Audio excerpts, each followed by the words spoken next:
Here we go.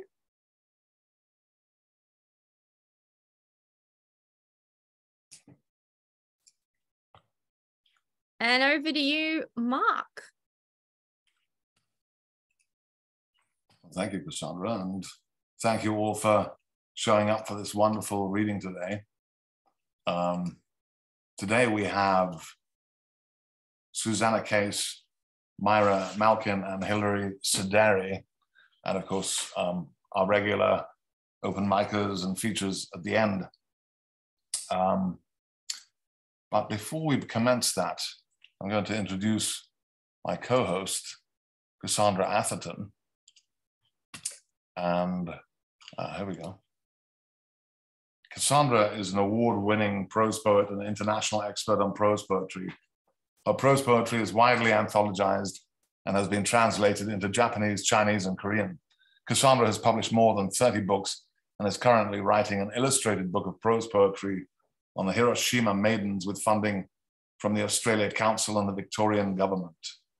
Cassandra co-wrote prose poetry, an introduction, and co-edited the anthology of Australian prose poetry.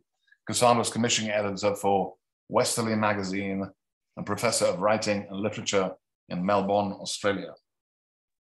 Thank you. And yeah, I'm also writing a book on ekphrastic poetry for Princeton. So I did put a note up on Facebook that you can send your poems my way if you have some ekphrastic poems or suggestions of ekphrastic poems.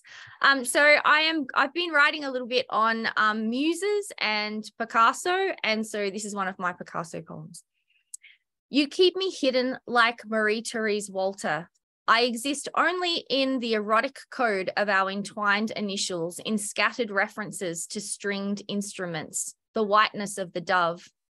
I am soft intimations on your canvas, petals of flowers, fruit in a bowl, a curve aching to be straightened.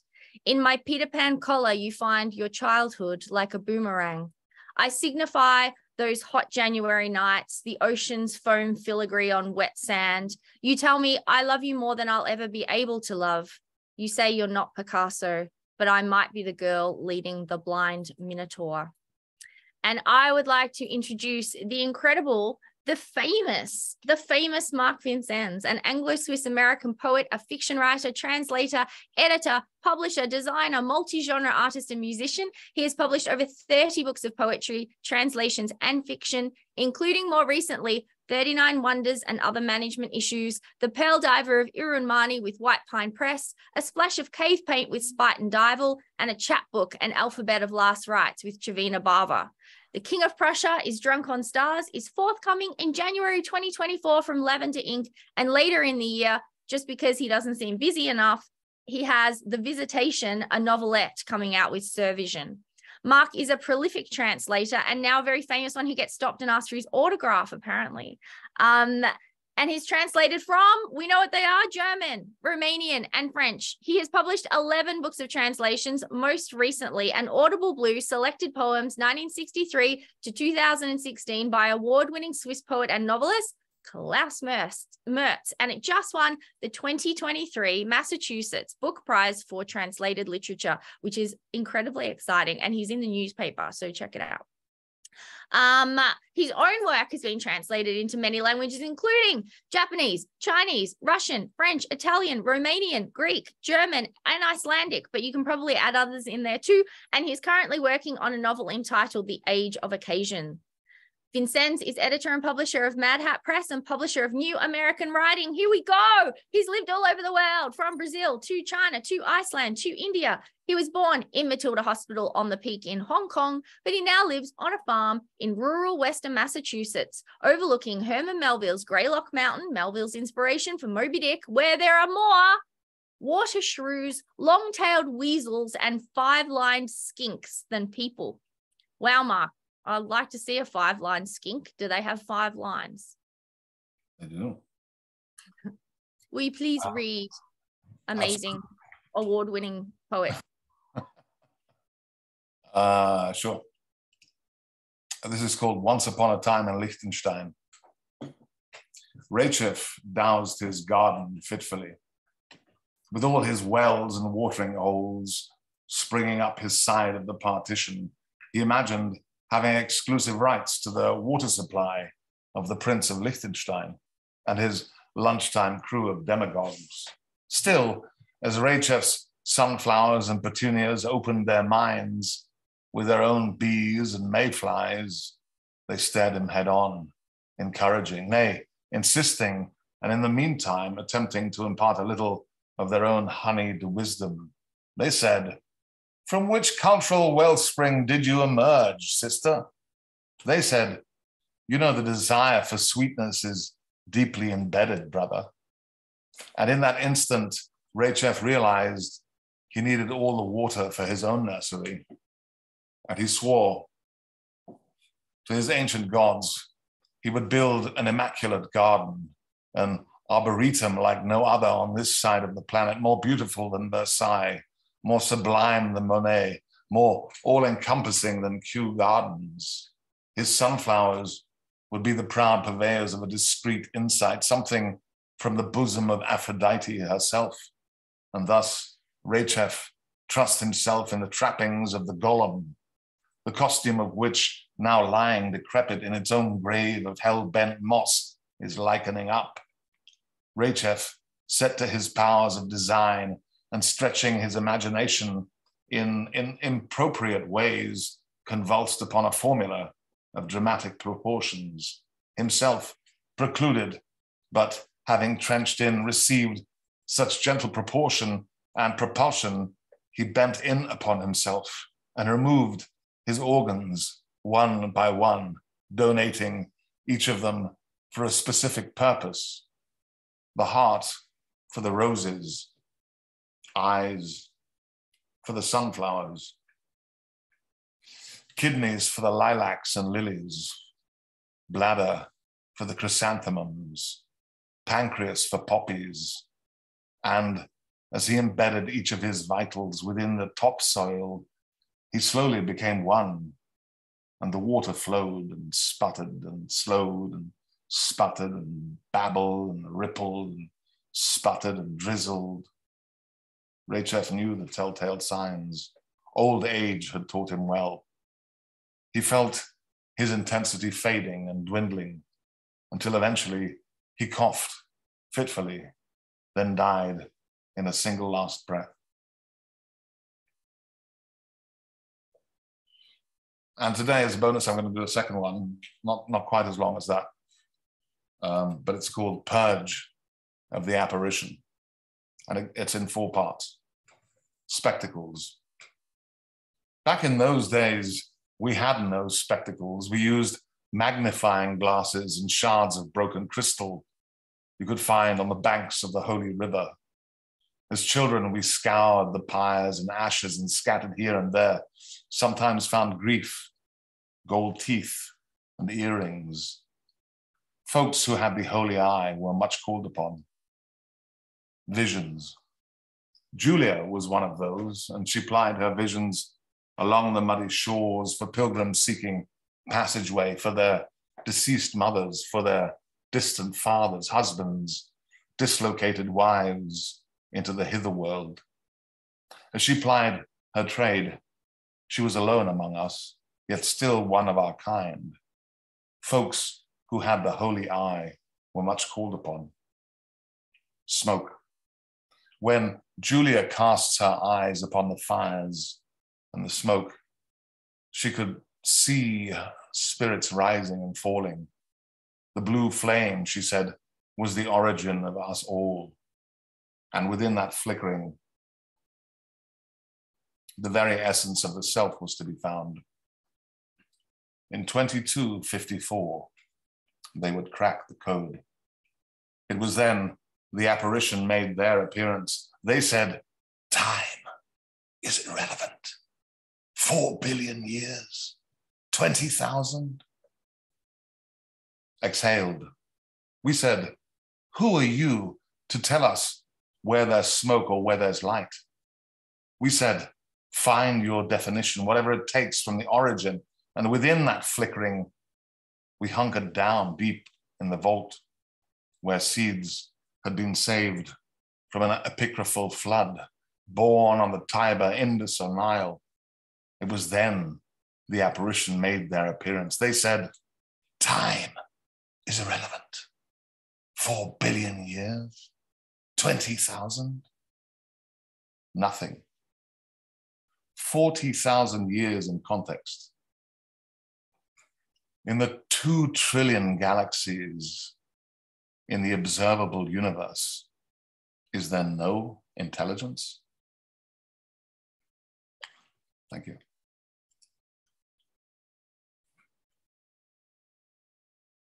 And so we are delighted today to have the first of our readers, Myra Malkin, who's the author of Sunset Grand Courtier, published in 2022 by Broadstone Books, and the chapbook, No Lifeguard on Duty, published in 2010 by Main Street Rag.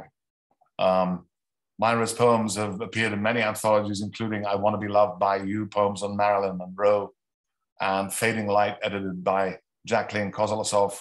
After growing up in New York City, Myra studied acting at London's Royal Academy of Dramatic Art and was a founding member of the New Repertory Company, an off-Broadway group that performed in a former funeral parlor. Myra then attended Cornell Law School and for 15 years was a legal services attorney in upstate New York. Welcome, Myra. Thank you so much, Mark and Cassandra. It's an honor to be reading on Lit Balm. And I'm so happy to be reading with Hilary and Susannah, whose work I admire so much. I'll be reading a mix of old and new poems, including some poems from my recent book, Sunset Grand Couturier. And I realized that the cover of this book is a print from the National Gallery of Victoria in Melbourne. So I thought that was a nice connection. The title of the first poem is a line of Geoffrey Hill's. Even now, one is amazed by transience. Living, there's no stopping. You have to keep on painting, wet into wet. Mismatched adjacencies play havoc with you.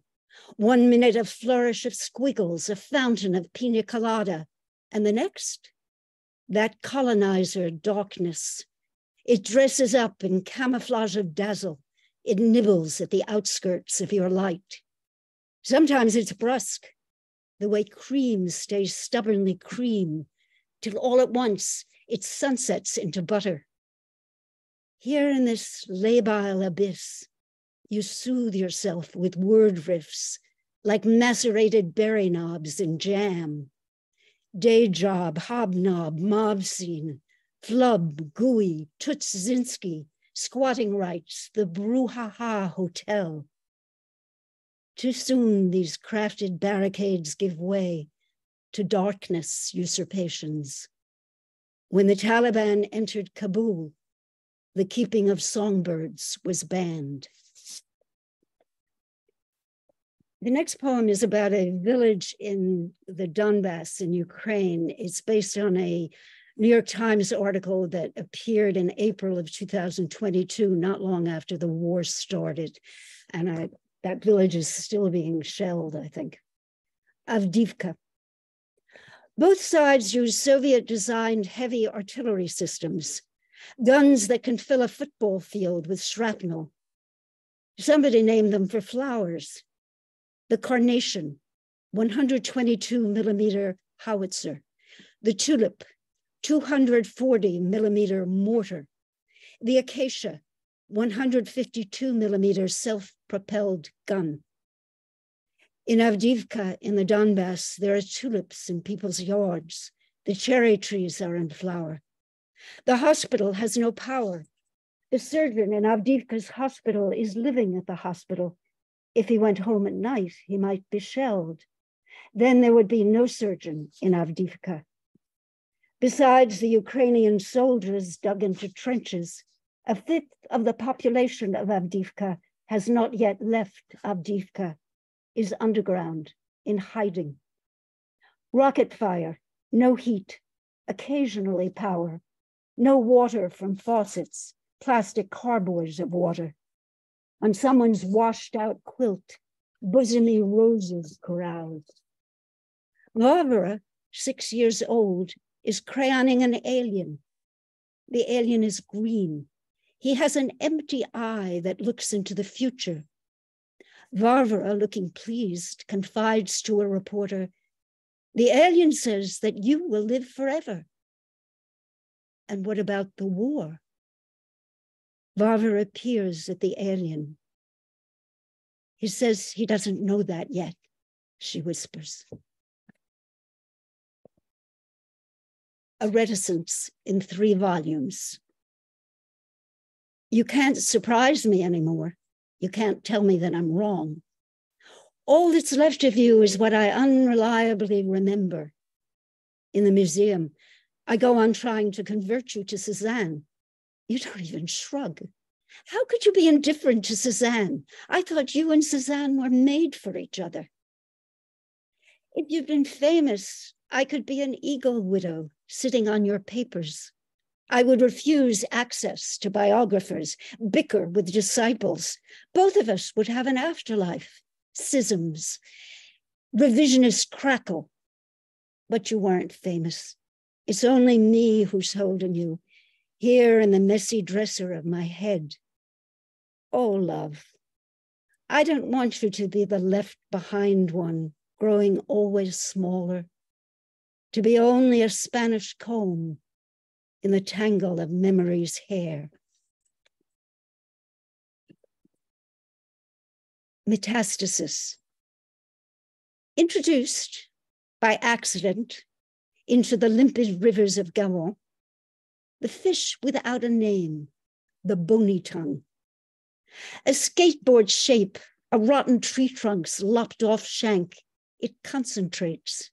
In cloudy water stalked slow indigenes, unsated eats, to yardstick length extends. Wet synods of it meet, the hard substantial shadows fin on fin. Suddenly, the river's wooden. Boats' keels can't cleave through fish mass, swimmers can't insinuate their limbs. Now every channel suddenly is numbed. I thought at this point I ought to read something a little more lighthearted. So this poem is based on an essay by the English playwright Alan Bennett. You're the top. Marvelous, marvelous is what Alan Bennett says you should say anytime you go round to an actor's dressing room to pay your respects. Simply marvelous, marvelous. That's all. Just keep saying the same thing over and over. Don't embroider. It's best not to say to your friend that the second act especially was marvelous. Oh dear, the first act not so good then. Oh, no, that was marvelous too, marvelous. Isn't that, after all, what everyone wants to hear? As often as possible, all the time, ideally. Marvelous, marvelous, marvelous. 2 more. The first one, dark. The second one, not so dark. When I was a legal services lawyer, my clients were always getting letters saying that their benefits had been discontinued. So I borrowed that phrase. Notice of discontinuance of benefits. Your roommate body, for years she partied with you. Suddenly she's sick. She needs new parts, needs scans, needs EKGs. You're good to her. You go to doctors with her. You sit with her at night. She's angry, though. She says you colonized her. You were the governor general who trafficked in slaves, who squandered her bauxite, her gold. And now the indigenes rebel. They besiege the capital. They dismantle the collaborative city. When my daughter went to live in Japan, where she's lived for a long time, I thought I should read The Tale of Genji, the great Japanese novel by Lady Murasaki.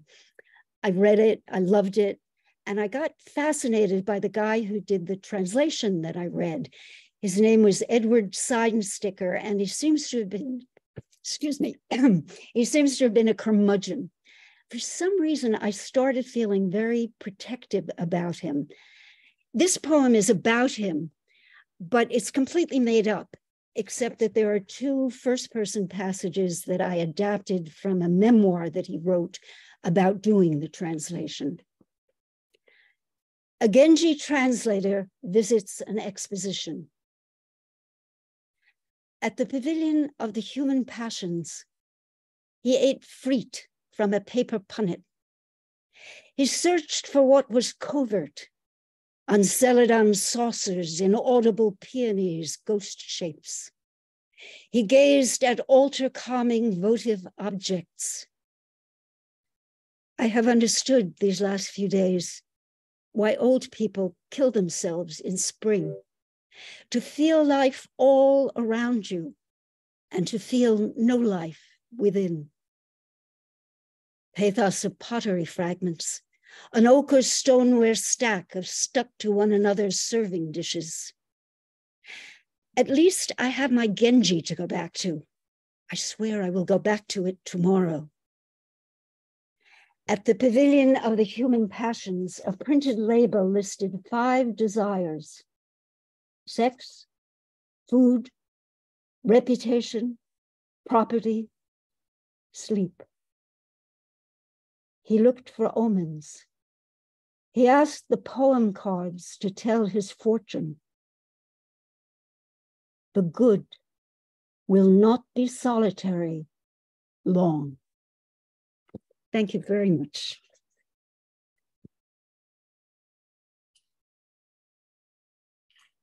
Wow, Myra, that was incredible. And your performance was great too. Next we hear from Hilary Sideri, who's the author of 5 books, 5 poetry chapbooks and 5 full-length collections, including Most Likely to Die, Poets Wear Prada, The Inclination to Make Waves from Big Wonderful, and Un Amore Veloce from Kelsey, Animals in English, Poems After Temple Grandin from Dos Madres Press, and Liberty Laundry from Dos Madres Press in 2022, her most recent book. Hilary studied English literature at Indiana University and received her MFA from the University of Iowa Writers Workshop. Hilary works as a professional developer for the CUNY START program at the City University of New York and lives in Brooklyn. Welcome, Hilary. Thank you. Great to, thank you so much, Cassandra and Mark. It's great to be here also with Myra and Susannah. And Myra, I really loved the Roommate Body poem, although they were all marvelous. So I'm going to read from some poems that are from a new manuscript, and they're all name poems. The book is sort of about names and naming. So I will start with the name Katerina. And I should just say that Soteria Bellou is mentioned in the poem. She was a Greek singer of Rebetika, just kind of called Greek folk or Greek blues, but of course it's completely different musically, but some of the sentiments are similar. Okay, so this is Katerina. You're in 6A, I'm in 6B. We make trash shoot small talk. I know by how you pronounce shoot like suit. You must be Greek. Keep my mouth shut. Mom discovered phyllo sheets at Spiro's in downtown Des Moines. Agnew resigned. If I wanted Avgolemonov, Dad said, I wouldn't have married you. Using the past conditional to capture the impossible. Nixon handed over his tax returns. Ford pardoned him. His lawyers went to jail.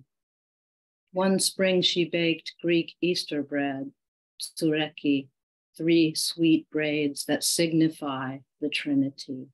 Never again. Since Dad died, I felt this need to ethnically identify. I want to ask how you got here.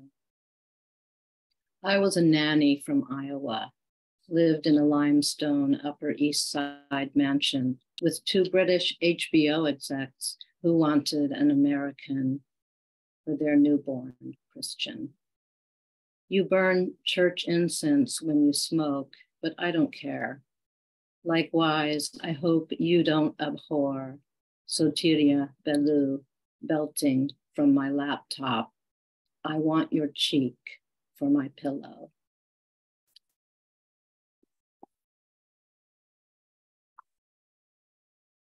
This is Armani.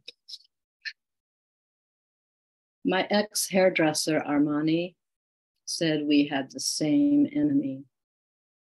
I thought his name was Italian, Armenian, he corrected me. He cut my bangs too short. He talked too long about the past and the Black Sea, a little black Armani dress, a thrift shop purchase takes up New York space in my armoire.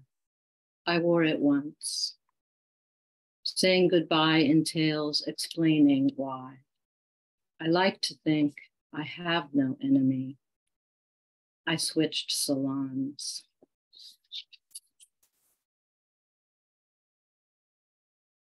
This is Anastasia. She asks if Asma is the name of a goddess. Its etymology is dull unless you're Anastasia. Greek resurrection, Ana, up, and sta, stand firm. My remote student who checks boxes on the Oakland waterfront, the world's 5th busiest port. Inhaler in hand for quality control. 18-wheelers stall in coiling lines, unload diesel particulates. Too small to see into her lungs, her blood. It comes from ASEAN, I say. Breathe hard.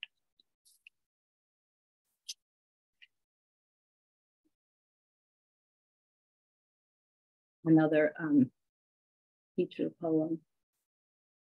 Sophia. Are you following so far? I asked my Russian-speaking class as the Soviet Union collapsed. Ludmila said, of course, but why do you ask only Sofa? Meaning Sophia from Lvov, whose name is still the world's most popular for girls. Wisdom in Greek, which Socrates said poets lack, especially sophists. The test of English as a foreign language stumped us all with multiple choice, author's intent, questions.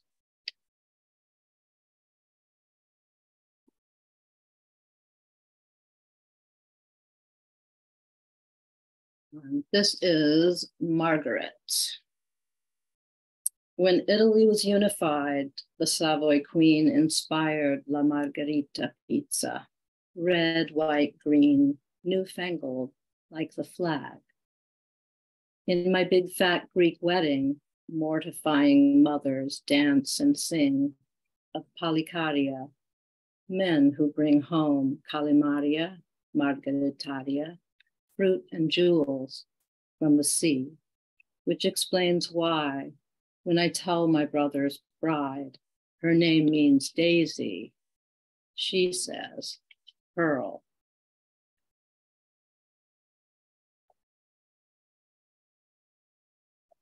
Three more names.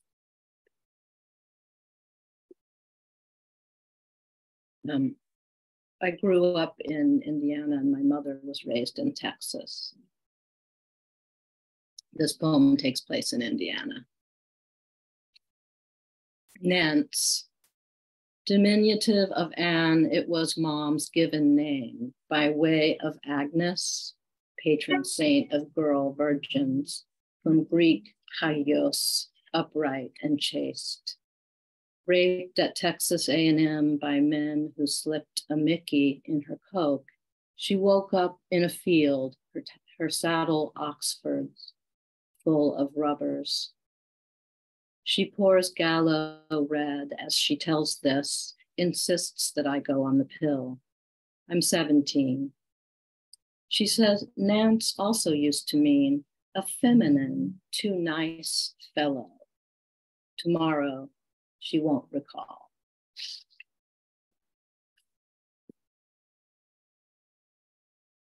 And here's one more Indiana poem.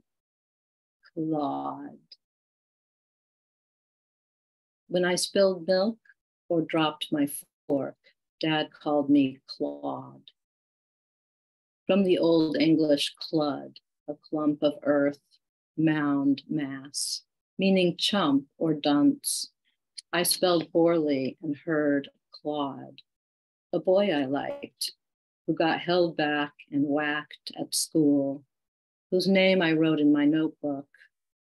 It means cripple, I later read, a lame attempt, perhaps, to appease God in times when children often died. I had a heavy crush on lanky Claude, his broad hillbilly vowels when he kidded, hey, Hill, working hard, hardly working, as I wiped down the sticky Dairy Queen counter. He tossed $1 on.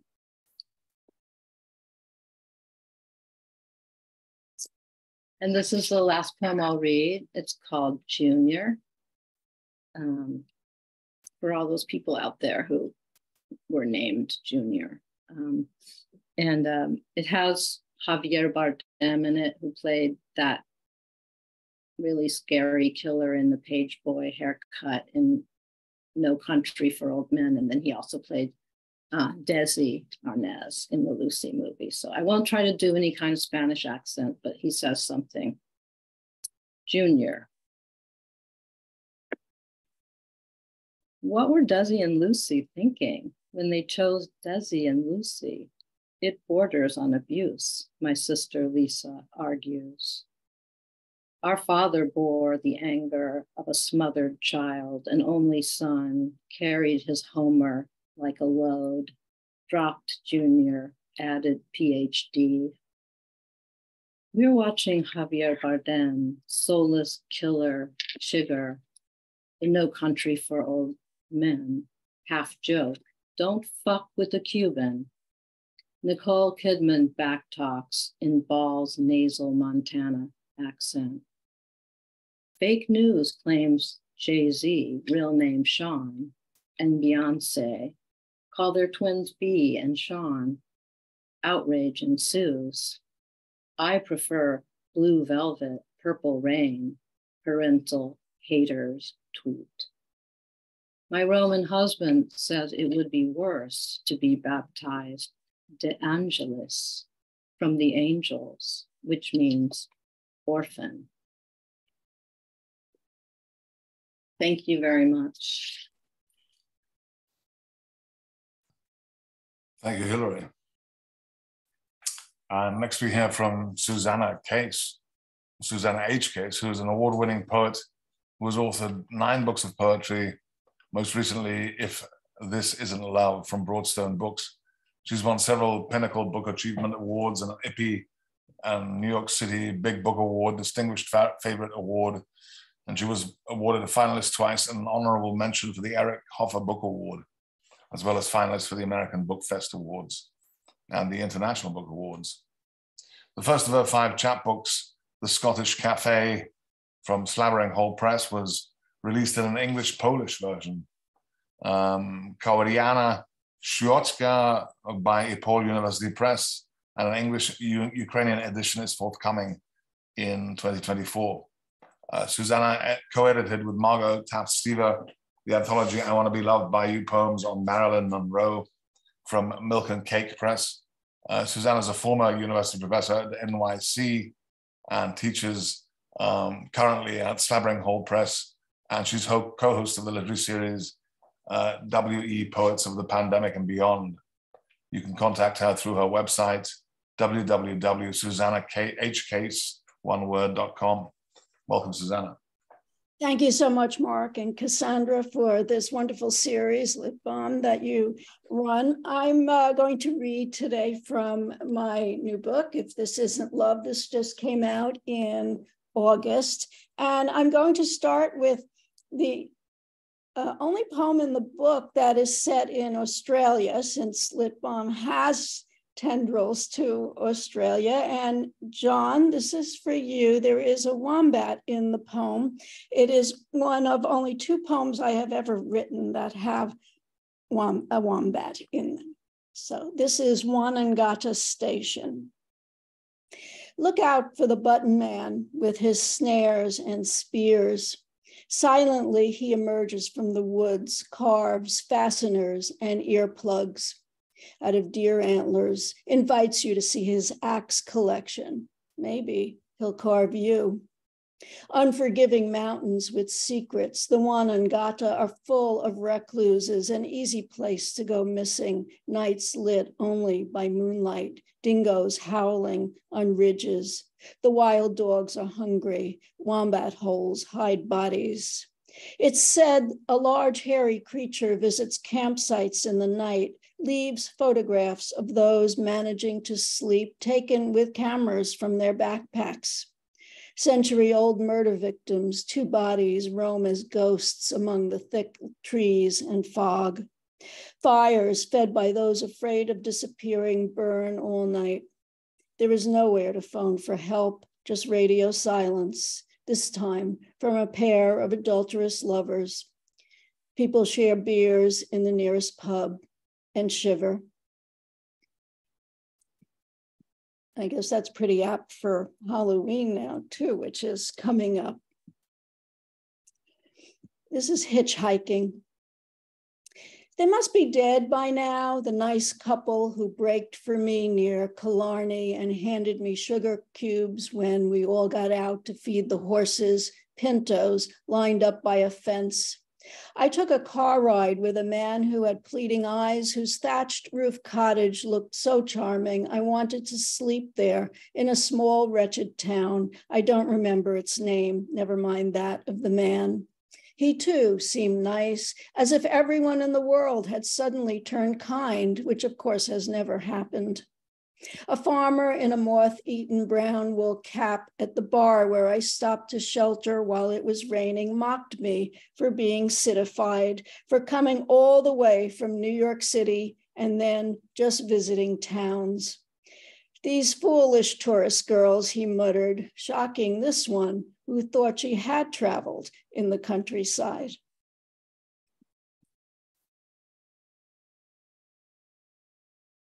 This next one was written for an anthology of poems well, you'll see, you'll get the idea. It's very Gertrude Steiny, or it's supposed to be, and it's called Progressively Smaller Dimensions. You ruined our table with a sloppy cocktail, tried to ruin me with alcohol's sloppy love. I was already ruined at 13 by an older boy I'd never love, should have known better, shouldn't have drunk those cocktails, but I was unstable even then, and they turned me to stone. As girls, we liked screwdrivers, nasty drinks, overly orange, the non-taste of vodka, ruins for boys priming us for screwing with their unbreakable adolescent cocks, a table of Picasso fractals, the destined design of repeatable patterns. Look, our table wobbles, and you drink too many martinis. That part is unshakable. Nevertheless, I love you. My love's all very irregular. A lot of the poems in If This Isn't Love are framed by the Italian telenovela, and this is one of them. It's called Telenovela 7. The hands in this story wrench with despair when Marina begins to faint from the strain of remembering her husband shaking her, the pain and violence, his hands almost bronzed in their strength, deliberate in the need to harm. Her wannabe lover grabs her, his prehensile limb robotic. He touches her face, her hair. They kiss, importance of gesture. It's him, him, him. Her suitor is the one who matters. Unseemly, she realizes, her hands push Roberto away. She needs to escape. Roberto mourns the loss, clamps his hand on her, tight, like that of Pierre Dubuisson, modeled in Paris by Rodin in 1885. The clenched left hand, one of the burghers of Calais, symbol of the injustice of fate. Rodin made hands look painful, but with expressive possibility, broken, timorous, clenched. Roberto wants Marina, watches her through a window door while she holds her husband's hand, her soft and soothing. Fabrizio's in a hospital bed, white gown, white sheets, the husband she loves, the beast she dreads, who recalls little about last night, maybe a spat. She remembers his hand, still wearing a wedding ring, raised, a cobra, about to strike. Here is another Cobra poem, The Fortune Teller on the Deccan Plateau. He points out, I have one snake eye, meaning intelligent but duplicitous, and I ask if the love I have will last as he wraps his cobra gently around me, weighty and cold. The cobra hoods its neck ribs and hisses. Like a landlocked narwhal without wherewithal is how I feel, like a startled toddler with coal-lined eyes staring. I, who thought to be able to connect to anyone, anywhere, am at a loss, toes dipped stubbornly in the sand. My hair is falling out from a poor diet. Worse, everyone is dying. Back home, female cancers in 3, Lizzie, Susan, Bonnie. The man I lived with before, the man I live with gone. I miss my crew, but what can I do about any of it, about that dead ex-lover? Is it best to cut off love when it isn't enough? The fortune teller doesn't know, with his long white beard, silver rings on every finger, only responds, we love the way we've been loved. So Cezanne came up earlier, and here's Cezanne making another appearance. This is Cezanne Dares to Be Rough. Perhaps Cezanne was inspired by Thérèse Raquin, lovers killing for convenience as lovers do, Zola's putrid literature. He was still then the painter's friend. The victim appears to be barely there before the final strike of the knife, held down, twisted in pain, and raising her hand to beg for mercy. The murderer's faces are clearer in the watercolor, as all murderers' faces become clearer at the finale, victims disappearing like melting ice. Will they toss her into the sea?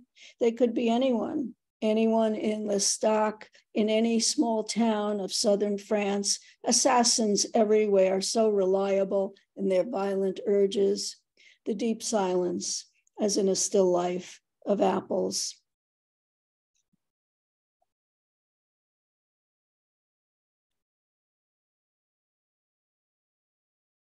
And this is night, Guatemala City. I seem to be jumping around today geographically.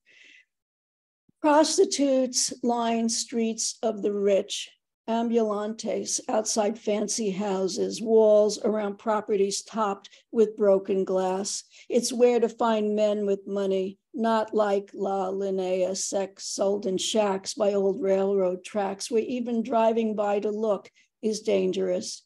Babies, too, are sold, children selling children, beholden to gangs. What can philosophy say about adversity like this? Schopenhauer thought suffering inevitable, the nature of life, life not worth living, that we should shelter ourselves with art. We could be like my dogs, heads hidden by blankets, believing themselves protected. Oh, painting, how can art blanket anyone? Prostitutes line canvases of impressionism, dancing, drinking, resting. See Olympia reclining, her face sallow, expressionless. The marketplace is busy. Everywhere, working women die destitute.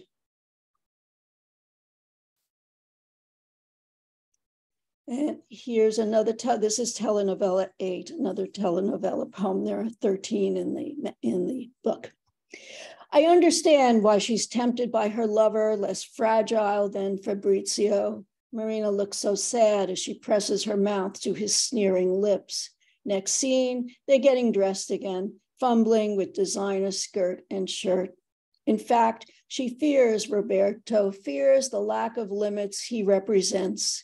They're on again, off again, on again, off again. Stronger than she looks, she shoves him away. He yells about their special connection, gestures wildly, pleads, we belong together. Of course, he says this. I've stored up a cairn of phrases like these, dodo comments with words the weight of 1,000 stones. Roberto can't close the sale, drags home the baggage of his emotions on broken wheels. Next day, he bangs on her door, refuses to go away. I never stopped loving you. Love's most uttered phrase ever, after I'm sorry.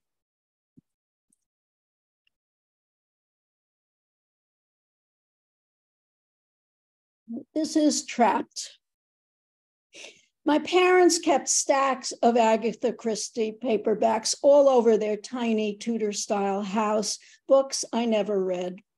After they died, I happened to be in London and decided to see the world's longest-running play, The Mousetrap, based on Christie's twisty dystopian short story, inspired by a case of real-life foster care abuse.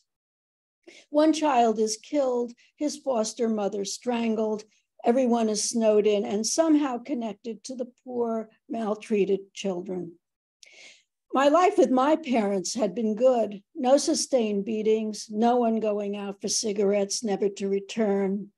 Their paperbacks yellowed, grew brittle as my parents aged. When they died of natural causes, I boxed up the books along with their clothes. Workers came to haul away the boxes.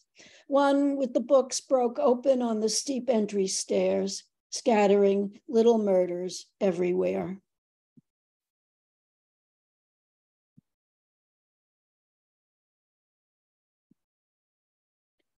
And I'm going to end with this one, and thank you all so much for listening. This is My Halfway House. My mother sang opera off key while she worked in her kitchen, favored Pagliacci, a story of entanglement. The dissonance irritated me as a teenager, but became part of what I hold close, the longing for what itches most after it's gone, for the woman who never got to use her passport. Have a career, she advised, it's less boring. I had a primeval fear she would devour me, like the gerbil mother I once observed in a tank who meticulously consumed all her babies. Have your own money, don't depend on any man. The colonized body has two choices, and either way, la commedia è finita.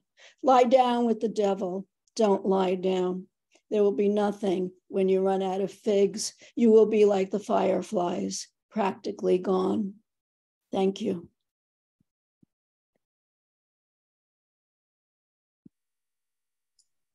Thank you, Susannah. And thank you also, Hilary, of course, and Myra. What a wonderful reading tonight. I'm now delighted to hand over the mic to Cassandra, who's going to guide the open mic section of the reading tonight. I am, but that was a phenomenal triad of readings. My goodness, I love it when I come away from a Lit Balm so energized and inspired by what I've heard. It was just a really wonderful reading today. So thank you, everyone. Thank you for Susannah for curating as well. So I have a wonderful open mic. You know, Lit Balm has the best open mic because we start with John Wessex, and he always gives us something that kind of lifts us up, makes us laugh. Sometimes he makes us cry. I don't know what he's got this week. John, is it bruschetta, cereal? What is it? No bruschetta. No, the Lit Balm Dada show inspired me to visit the LaSalle University Dada poem generator and come up with this little bit of chaos called woke washing.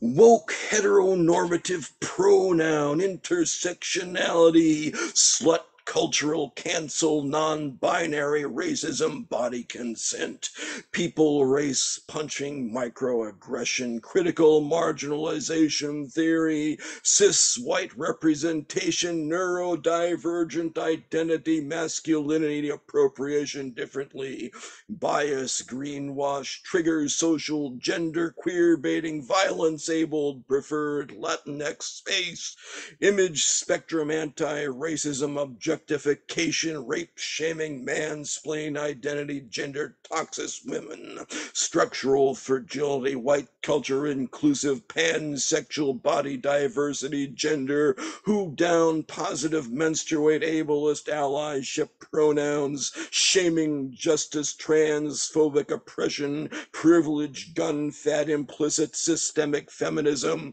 safe equity warning. Boom. Wow. Well, we've got all of our PC in that one moment. So thank you very much, John. Love a bit of weirdness and wonderfulness from you. Thank you. It's a bit like PC animal crackers. Ron is next. Ron Bremner, what have you got for us today? Usually something exciting and wonderful. I don't know about that, but yeah, this is something that happened in the 1990s. And I was very lucky to win honors in the Allen Ginsberg Awards with it. It's called Slow Drip. I am in a hospital bed. It is an isolation room. I must be highly contagious. A fluid drip is attached to my arm. It drips slowly, deliberately. I don't know what it is, but it feels good. My brother and his sons arrive. Hiya, Norm, I try to shout, but it comes out a whisper. Hiya, he says, how are you feeling? I tell Norman that he just missed Dad. Dad visited a few minutes ago. Norman is astonished. Our father has been dead for years. I don't know what the problem is. My father just wanted to say a few things to me. It was good to see him. Norman's adult sons share their greeting. We chat. They leave me a New York Times, which I won't be able to read because the drip affects my vision. And then they are off. It's great they were able to spend an hour. I hope I didn't scare them. I didn't tell them that God the Father and Jesus stopped by yesterday to chat. My relatives would have thought I was quite insane. But now the priest is here. I sent for him. He doesn't come to these isolation rooms as a normal policy. I tell him I haven't confessed in 40 years. But today I want to confess. I am born again, and my friend Jesus was pretty cool yesterday. So now I want to confess. This priest is a nice young kid, and he talks of God's love. The priest I remember from my youth used to talk of God's vengeance.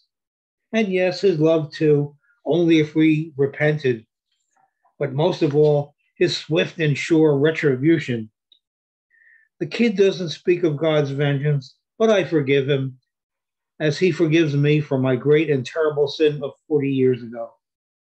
He helps me with the act of contrition, which I have forgotten in my years of agnosticism. He puts in a commercial for his parish and bids me farewell. Now I am left alone and I have hours to kill. They say I've got multi-organ failure. The organs went down like bowling pins. Kidneys first, then liver, pancreas, spleen, and they bowled a strike.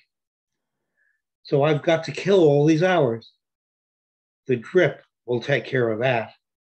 It will drift me gently yet powerfully to sleep and treat me to its horrible nightmares of little dolls pursuing me with long knives, climbing walls and breaking through doors to the rhythm of that sweet but terrifying jingle as they come ever closer to me. Yeah, that horrible, terrible jingle. I forget how to pray and can only lay paralyzed. But somehow they never quite reach me as I wake up furiously sweating, cursing the drip and thanking the Lord I am safe for now. Thanks. Thank you. Wow, for now. I think I'm going to be haunted by little dolls with long knives and the way that you describe multi-organ failure, but I loved it. Thank you. It had all of its own flavor, and your shirt is very cool as well. Thank you so much, Ron. Next, we've got Patricia, and she doesn't have a Christmas tree, but she has bats apparently for Halloween. So there you go. Thank you. 2 short poems, one oldie and one brand new one I wrote today. First one, Diamonds and Rust. I'm not nostalgic, but tonight too many ghosts walked in. The moon was full, dust slept on broken boxes, heard whispers in my head, brought the boxes down. Teenage expectations unwrapped, eyes on peacock feathers dry as dust. The Madonna and saints never saw the storm coming. No prayer could have prevented what I had to face. Teenage expectations rewrapped, returned. Diamond dreams left to rust. That's the first one. Okay. And this was written today. And Rain Haiku also is jazz thing, so I'm going to be submitting this to Jerry Jazz. Rain Haiku. Primeval rhythms beat on windows and ACs. Rain jamming in jazz. Chill to the beat of pitter-patter musicians. Jazz jamming in rain. Thank you.